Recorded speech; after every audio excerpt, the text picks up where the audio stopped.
అంటే గురుగారు ఇప్పుడు మీరు ప్రభుత్వ ఉద్యోగం చేశారు. అలాగే మీరు కుటుంబంలో ఉన్నారు. చక్కగా రిటైర్ అయిన తర్వాత దీని మీద మళ్ళా వచ్చిన డబ్బులతో ఏదో వ్యాపారాలు చేసి, ఇంకోటి చేసి ఇలా ఉంటే బావుంటది గదా! లేదంటే మరో విధంగా ఉంటది బావుంటది. ఈ మార్గంలోకి ఎళ్లి ఈ విధంగా ముందుకెళ్తుంటే కుటుంబం నుంచి సహకారం ఎలా ఉంటదండి? వాళ్ళు మరి ఇవన్నీ ఒప్పుకుంటున్నారా? మా వాళ్ళ గొడవ పట్టించుకోరండి. ఆ! మా ఇంట్లో ఇండిపెండెంట్‌గా ఉంటారు అందరూ కూడాను. హ్మ్. ఈ ఒకళ్ళ గొడవ వాళ్ళకుండదు. ఒకళ్ళ గొడవ ఒకళ్ళుందంటే అందరూ కలిసుకుంటారు. అవును. నీ పర్సనల్ అఫైర్స్‌లో మేము ఇదెవ్వరు. హ్మ్. మా పిల్లలు ఒకటే మాట చెప్తారు, "నాన్న నీకు ఓపిక ఉందా చేయగలవా?" హ్మ్. దత్తగుర్తు లేని పుస్తకం రిలీజ్ చేశాను. ఆ! దానికి మా పెద్ద అబ్బాయి 50,000 ఇచ్చాడు. హ్మ్. మా చిన్న అబ్బాయి 40,000 ఇచ్చాడు. హ్మ్. వాళ్ళు ఏమి దాన్ని పట్టుకున్నాను చేసుకున్నాను మంచిదే కదా. మా అంటే చిన్న అబ్బాయి ఇంకా అంటాడు, హ్మ్. నాన్న అలా చేస్తేనే బ్రెయిన్ యాక్టివ్‌గా ఉంటుంది అని. హ్మ్. ఎందుకంటే నాకు చేయాలనే అవకాశం ఇంట్రెస్ట్ లేదు. హ్మ్. బికాస్ నేను చాలా పెద్ద పొజిషన్‌లో రిటైర్ ఆ! అయ్యాను. మళ్ళీ చిన్నవాడి దగ్గర పని చేయాలి. నాకు డబ్బు అవసరం లేదు. ఆ! ఇప్పుడు అవసరం లేనప్పుడు ఊరిని దాని మీద పరిగెట్టడం వేస్ట్. హ్మ్. అంటే నేను ఇది దత్త సేవ అనుకుని చేస్తున్నారు మీరంతే. అంతే. నాకు అదృష్టం ఇచ్చాడు అంతే. హ్మ్. ఇప్పుడు ఏదైనా ఒకటే నేను నమ్ముతాను సార్. హ్మ్. మీరు నన్ను ఇంటర్వ్యూ చేస్తున్నారు. హ్మ్. ఎందుకు చేస్తున్నారు? మీరు ఏదో సినిమా వాళ్ళని ఇంటర్వ్యూ చేయొచ్చు. ఎందుకు ఆ! చేయట్లేదు? ఈ కల్టర్‌లో ఎందుకు పడ్డారంటే, ఆ! మీకు భగవంతుడు ఆ పని చెప్పాడు. ఒరేయ్ అవును. అబ్బాయి నువ్వు ఈ పని చేయరా అని. మీకు ఎలా ఈ పని చెప్పాడు, నాకు ఈ పని చెప్పాడు. హ్మ్. దత్తాత్రేయుడు ఎలాంటి వాడంటే, హ్మ్. ఒక సీఈఓ అంటారు చూడండి. అవును. ఆ సీఈఓ టైప్ ఎవడికి ఏ పని చెప్పాలో హ్మ్. వాడికి ఆ పని చెప్తాడు. అవును. అలా పని చెప్పి వాళ్ళందరినీ కూడా తన హక్కును చేర్చుకుంటాడు. హ్మ్. హక్కును చేసుకున్న వాళ్ళందరికీ కూడా మంచిగా అలాగే చేస్తాడు. ఈ దత్త సాంప్రదాయం, గురు సాంప్రదాయం మన తెలుగు రాష్ట్రాల్లో మిగతా రాష్ట్రాలతో మహారాష్ట్రతో గాని, కర్ణాటక రాష్ట్రాలతో తక్కువగా ఉంటుంది గదండీ! కారణం ఏంటంటే తక్కువగా ఉండడానికి కారణం ఏంటంటే, ఎక్కువ మంది గురువులు మహారాష్ట్రలో పుట్టారు. హ్మ్. ఎక్కువ మంది గురువులు మహారాష్ట్రలో పుట్టారు. హ్మ్. వాళ్ళు మొదల దగ్గర నుంచి అక్కడ సాంప్రదాయాలు అవన్నీ అలవాట్లు ఎక్కువ. హ్మ్. ఇక్కడ మన దగ్గర అంత ఇది లేదు. హ్మ్. మన దగ్గర కృష్ణ పరివాహక ప్రాంతంలో దత్తాత్రేయుడు ఉండేవాడని చెప్పి దత్తాత్రేయుడు కూడా పెద్ద పాపులర్ కాదు. హ్మ్. శ్రీపాద శ్రీవల్లభుడు. శ్రీపాద శివుడు కింద వీళ్ళందరూ అంతా. గురు కల్ట్ ఇక్కడ పెద్ద అంతగా పాపులర్ లేదు. ఈ మధ్యన హ్మ్. బాగా ఇదవు. అంటే అప్పుడు మిగతా దేవీ దేవత విగ్రహాలు లేదా ఆ ఆలయాల్లో వాళ్ళ పేర్లతోనూ, వాళ్ళ రూపనామాలతోనూ రకరకాల పూజలు, యజ్ఞాలు అన్నీ చేయొచ్చు కాబట్టి అవన్నీ ప్రచారంలో తీసుకొచ్చి దత్తుడి యొక్క దాంట్లో ఎక్కువ చేయడానికి అవకాశం లేదని అట్లా ప్రచారంలో తక్కువ తీసుకొచ్చినది ఏమన్నా ఉందంటారా అలాంటి విషయం? అలా అంటే గురువు గురించి తక్కువ తెలియదు. ఇక్కడ ఇలిటరసీ ఎక్కువ హ్మ్. అప్పట్లో. ఈ బాగా లిటరేట్స్ ఉన్నవాళ్ళు దత్తాత్రేయుడు గురించి తెలిసిన వాళ్ళు దత్త సాంప్రదాయానికి వెళ్ళారు. హ్మ్. అంత ప్రచారం చేసినా కానీ పెద్దంతగా ఎవరికీ హ్మ్. అది బాగా హత్తుకోలేదు. అవును. ఇప్పుడు దత్తాత్రేయుడు అంటే ఆ అధర్మం పెరిగిపోయిన తర్వాత నేను బాగా ముందుకొచ్చి హ్మ్. దీన్ని సమం చేస్తాను అని అన్నాడు కాబట్టి ఇప్పుడు దత్తకల్ట బాగా వస్తుందని చెప్పి హ్మ్. జనం అంటున్నారు. దీని మీద మనకంత ఎక్కువ అవును. నాలెడ్జ్ లేదనుకోండి. అయితే దత్తాత్రేయుడు పూజలు కంపారిటివ్‌గా బాగా పెరిగాయి. హ్మ్.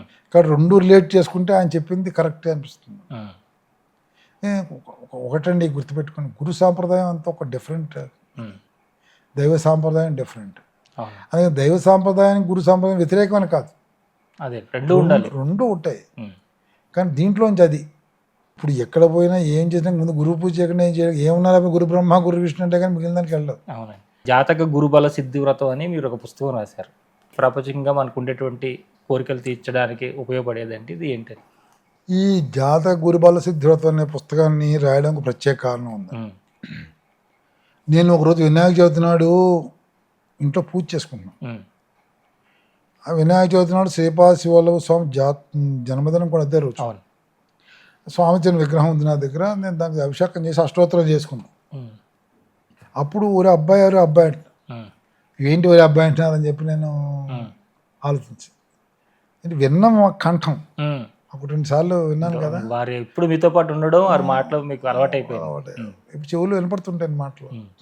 నేను ఇంట్లో మా పిల్లలు ఎవరు లేరు. మా హ్మ్. పెద్దవాళ్ళు గ్రోన్ అప్ చిల్డ్రన్. అవును. నేను మా ఆవిడే ఉన్నాం. హ్మ్. మా ఆవిడ ఎవడో ఇంట్లో వంటలు వండుకుంటోంది. హ్మ్.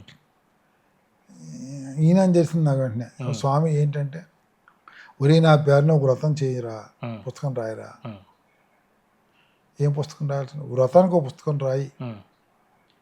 ఎందుకంటే చాలామంది దోషాలతో బాధపడుతున్నారు. హ్మ్. దోషాలతో బాధపడడం వల్ల గురువు యొక్క బలం తగ్గిపోతుంది జాతకాల్లో. హ్మ్.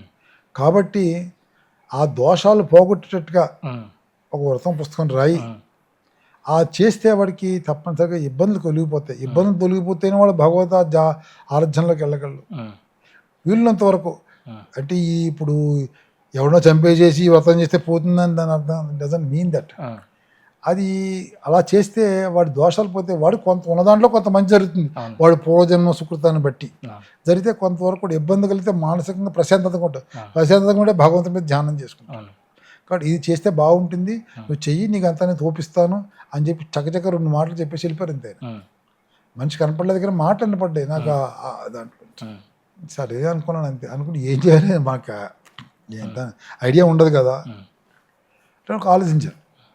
ఆలోచించాక అమ్మవారికి నవావరణ పూజ చేస్తారు, మీరు వినే ఉంటారు. అవును. దత్తాత్రేయుడికి సప్తావరణ పూజ చేస్తారు. ఉమ్. సప్తావరణాలు. కాబట్టి ఈ వ్రతం రాయాలంటే కూడా ఈయన కూడా పరబ్రహ్మ స్వరూపమే కదా, అందులో భాగమే కదా ఆయన. ఉమ్, కాబట్టి దీన్ని సప్తావరణ చేయాలనుకో. ఉమ్, మరి ఆయన చెప్పిందల్లా ఏమిటి, దోషాలు పోవాలి అన్నారు. అవునండి. మనిషికి దోషాలు 2 రకాలుగా వస్తాయి. ఉమ్, ఒకటి పూర్వీకుల ద్వారా సంక్రమించే దోషాలు కొన్ని, అవును. వీడు చేసుకున్న దోషాలు కొన్ని. అవును. ఎడుతెడుతూ ఉంటాడు, గమ్ము నోట్లో ఉమ్ము వస్తుంది, వీడి తెలిసి పట్టం ఉమ్మేస్తాడు. ఉమ్, అదే గుడి ప్రాంగణం అవ్వచ్చు, ఉమ్, అనాలోచితం, తెలియదు. అవును.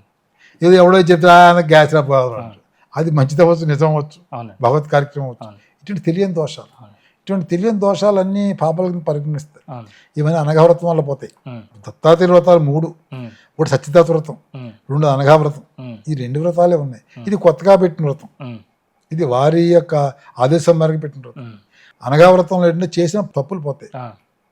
తప్పులు పోతాయంటే పెద్ద పెద్ద తప్పులు కాదు, సుమా రాముడికే పోలేదు, మనకి ఎక్కడ పోతాయి. అది తెలియకుండా చేసినటువంటి తప్పులు ఏమైతే దోషాలు అలాంటి దోషాలన్నీ పోయి స్వామి యొక్క అనుగ్రహం కలుగుతుంది. ఉమ్, ఇప్పుడు దీంట్లో దోషాలు కాదు ఇవి, ఉమ్, ఈ సంక్రమించే దోషాలు. ఉమ్, నువ్వు చేసుకున్న దోషాలు ఉమ్, సంక్రమించే దోషాలు. అంటే ఏంటి సంక్రమించే దోషాలు ఏంటంటే, ఉమ్, ఇప్పుడు చాలామంది నాగదోషం ఉంటుంది, వాడికి తెలియదు అసలు నాగదోషం ఉందని. ఉమ్, వాడి తాత ఎవడో పొలాల్లో ఉంటాడు, ఉమ్, ఆ పొలాల్లో పాములే వస్తుంటే పాములు చంపుతాడు, ఉమ్, అది జాతి పాముని చంపుతాడు, ఉమ్, దోషం కింద పరిగణిస్తుంది. ఉమ్, తను చనిపోయిన పాము శపిస్తుంది. ఉమ్, అలా తెలియకుండా దోషాలు కలుగుతుంటాయి.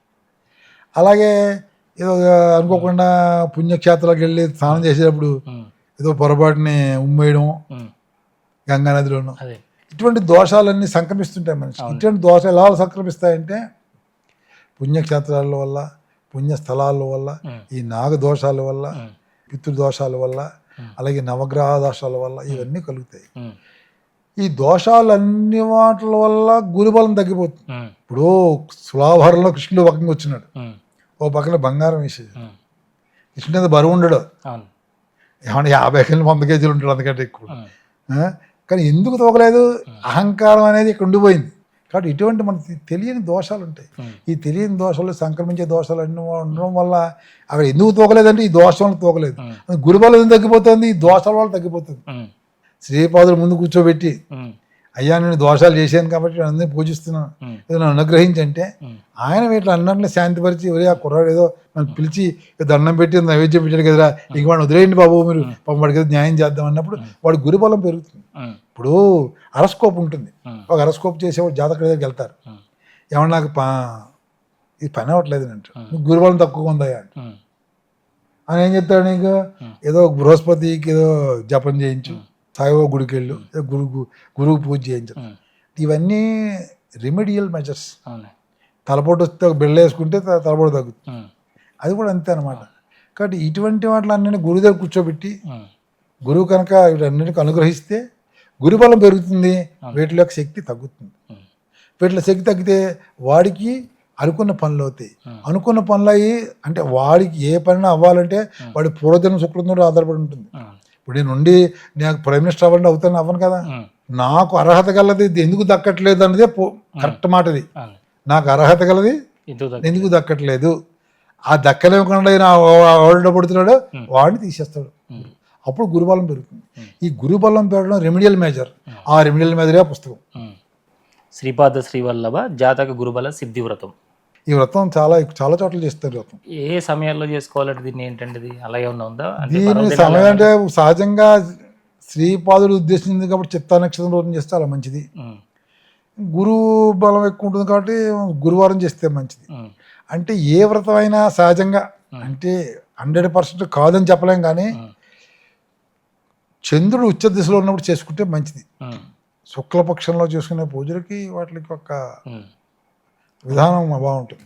పైగా దత్తాత్రేయుడి పూజలు శుక్లపక్షంలోనే బాగుంటాయి. ఎందుకంటే పౌర్ణమి దత్తాత్రేయుడు మంచి పట్టు కదా, అవును అందుకని శుక్లపక్ష గురువారాలు మంచిది. అవును ఇంకా దత్త జయంతి, రాఖీ పౌర్ణమి, ఇటువంటి దత్తుడికి సంబంధించిన రోజులను చేసుకుని మంచిది. ఇంక ఏది లేకపోతే అయ్యం ముహూర్తం సుముహూర్తం వస్తున్నట్టుగా ఎప్పుడు పెడితే అప్పుడు మంచి రోజు చూసి చేసుకోవడం అంతే. భగవంతుడు మనలో తప్పులు ఎంచడం, అవును అది చాలామంది తెలుసుకోవాలి. ఇప్పుడు ఎవరి దగ్గరికి పోతే నువ్వు అక్కడ ఉన్నావు, నీది తల పగిలిపోతుంది, ఇది ముట్టుకుని నీ కాలు పగిలిపోతుంది, అవన్నీ కరెక్ట్ కాదు. ఉన్నవాడు శుచి శుభ్రతను పాటించకుండా ఉండడం అందుకు చెప్పేతారు అనమాట, అందుకంటే ఏం లేదు. ఒకడు కొంచెం ఎక్సెస్ చెప్తాడు, అవన్నీ కరెక్ట్ కాదు. నీ తండ్రి నువ్వు పాడైపోవాలని కోరుకోడు కదా, అదే కదా సింపుల్ విషయం. అలాగే ఆయన మనం పాడైపోవాలని అనుకోడు, మనకి ఎలాగైనా బాగు చేద్దాం అనుకుంటాడు. మన నాకు బాగుపడినాయి అంటే వదిలేస్తాడు అంతే. నాకు బాగొద్దంటే నేను వదిలేస్తాడు, బాగుపడతానంటే నీకు దారి చూపెడతాడు. అందుకని దత్తాత్రేయుడిని పూజించడం అనేది మనిషి ఒక బేసిక్ 3 పాయింట్ ఫార్ములా పెట్టుకు పూజించాలి, నా అభిప్రాయం అది. భక్తి, జ్ఞానం, వైరాగ్యం, ఈ మూడే. నువ్వు భక్తితో దత్తాత్రేయుడు పూజిస్తే నీకు జ్ఞానం వస్తుంది. జ్ఞానం ఉండడం వల్ల ఏంటి లాభం అంటే నువ్వు ఏ పని చేయాలి, ఏ పని చేయకూడదు, నీ జీవితం ఎలా ఉండాలి, నువ్వే కెప్టెన్ నీ లైఫ్కి, నీ విచక్షణ జ్ఞానం బాగా పెరిగిపోతుంది. దత్తాత్రేయుడు భక్తులు చూడండి, వాళ్ళు పెద్ద అంతగా గాడిగా కనపడరు, మీకు సింపుల్గానే ఉంటారు. ఏదో విపరీతంగా దాన్ని ప్రొజెక్ట్ చేయాలని చెప్పి ఎగ్జిబిట్ చేయాలని ఐడియాస్ ఉండవు. బాగానే గుడికి వెళ్తాడు, దండం పెడతాడు, అంతే వచ్చేస్తాడు, అయిపోతుంది. అంటే నీ మిగిలిన వాటి మీద కాన్సన్ట్రేషన్ ఉంటుంది. ఈ ఎందుకు జ్ఞానం అంటే అది 3వ స్టేజ్ వైరాగ్యం. 3వ స్టేజ్కి ఇది అంకురార్పణ అనమాట. నువ్వు మెల్లిగా ఆ లైన్లోకి వెళ్తావు. ఇంకా 60 ఏళ్ళు వచ్చేటికి ఇక వాడు పొద్దున్న సాయంత్రం కుర్చీలో కూర్చుని ఓం దత్త ఓం దత్త ఓం దామ్ దత్తాత్రేయ నమః ఓం దత్త, ఏ వాడికి ఎలా ఇప్పుడు రామ్ దత్తాత్రేయ అన్న వాడికి ఎంత పుణ్యం వస్తుందో దత్త అన్న అంతే పుణ్యం వస్తుంది, దత్తయ్య అన్న పూజ, ఈ దానికి ఏం తేడా ఏముండదు. ఇప్పుడు ఎలా ఉంటుందంటే విద్వాంసుడు ఉంటాడు, వాడు మామూలుగా పూజ చేయకూడదు. ఇప్పుడు మీరు ఎంఏ చదివారు, రామాన్ రావే అంటే రాక ఒత్తు పెట్టకపోతే తప్పు కదా, తెలిసిన తర్వాత తప్పు చేస్తే తప్పే. రామ అంటే రాముకి ఆ రాకు దీర్ఘం పెట్టాలి, మీరు పెట్టకపోతే తప్పు. రావనివాడు రానివాడు రామ రామ అని రాసిన తప్పులేదు, వాడి భక్తి కావాలి వాడికి. అందుకని శాస్త్రం ఏం చెప్తుందంటే డివోషన్. అందుకని బాబా ఏం చెప్తాడు, you look at me, I will look at you అంటాడు. ఎంత సింపుల్గా ఉంది అది. అంటే ఇందాక నేను చెప్పి భక్తి అంటే కదా, దాని తెలుగులో మార్చుకోండి మీరు. నువ్వు భక్తితో నన్ను చూడు, నేను చూస్తాను, సింపుల్ కదా.